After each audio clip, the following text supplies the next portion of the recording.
Ito na yung finished product ng suman ko, guys. Ito na, guys. Kakadkarin ko na yung kamuting kahoy na gagawing suman. Oh, kadkaran.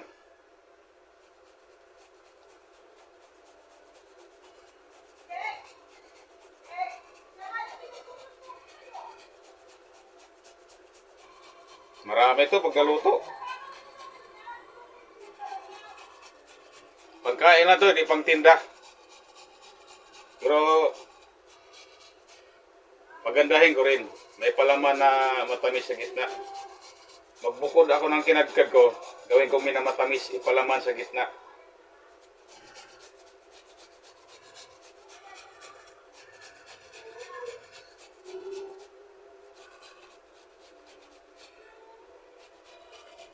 Pinutol-putol ko kasi napakahaba at saka laki. Oh.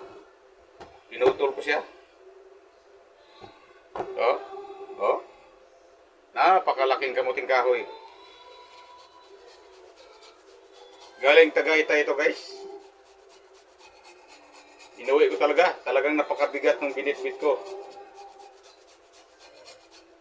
May kasama pang kamuting baging. Marami din. Kaya tamang-tama talaga, pinasan ko. Sinakay ko sa bus. Sinakay ko sa LRT. Sinakay ko sa jeep. Yun, nakarating na sa amin.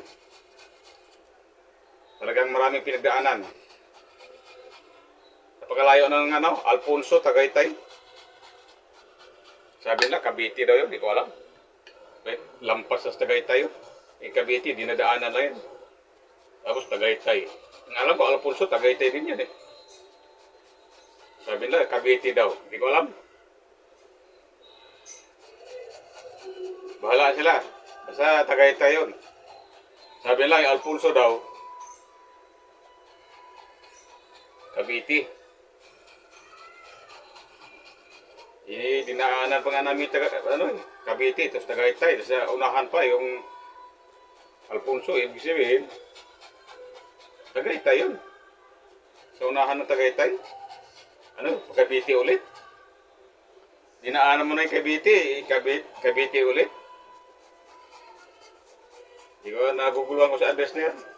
Sabi naman ng may-ari, Tagaytay na daw yung Alfonso. Tagaytay pa daw yun.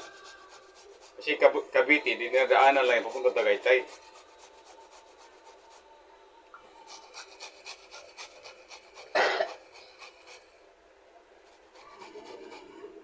Marami na guys, marami na ako nakadkad,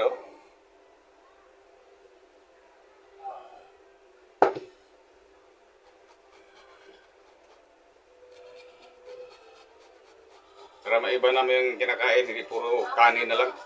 Patay mo na. Okay guys, mamaya babalutin itong dahon ng saging, timplahan ko.